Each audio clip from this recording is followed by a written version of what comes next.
مغیرہ فرماتے ہیں کہ میں ایک سفر میں رسول کریم صلی اللہ علیہ وسلم کے ساتھ تھا تو میں نے چاہا کہ وضو کرتے وقت آپ کے موزے اتار ڈالوں۔ آپ نے فرمایا کہ انہیں رہنے دو، چونکہ جب میں نے انہیں پہنا تھا تو میرے پاؤں پاک تھے، یعنی میں وضو سے تھا، پس آپ نے ان پر مسح کیا۔ صحیح بخاری حدیث نمبر 206۔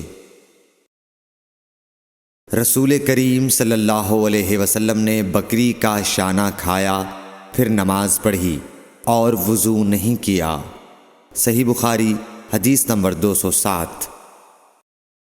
جعفر بن عمرو بن امیہ نے اپنے باپ عمرو سے خبر دی کہ انہوں نے رسول اللہ صلی اللہ علیہ وسلم کو دیکھا کہ آپ بکری کے شانے سے کاٹ کاٹ کر کھا رہے تھے۔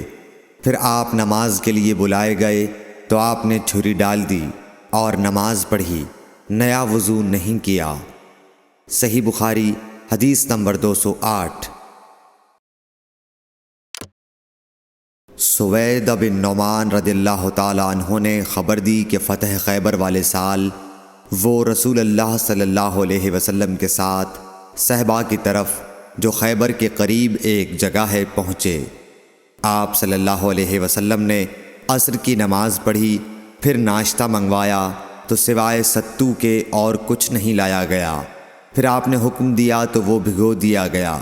پھر رسول کریم صلی اللہ علیہ وسلم نے کھایا اور ہم نے بھی کھایا۔ پھر مغرب کی نماز کے لیے کھڑے ہو گئے، آپ نے کلی کی اور ہم نے بھی۔ پھر آپ نے نماز پڑھی اور نیا وضو نہیں کیا۔ صحیح بخاری حدیث نمبر 209۔ حضرت میمونہ زوجہ رسول کریم صلی اللہ علیہ وسلم نے بتلایا کہ آپ نے ان کے یہاں بکری کا شانہ کھایا، پھر نماز پڑھی اور نیا وضو نہیں فرمایا۔ صحیح بخاری حدیث نمبر 210۔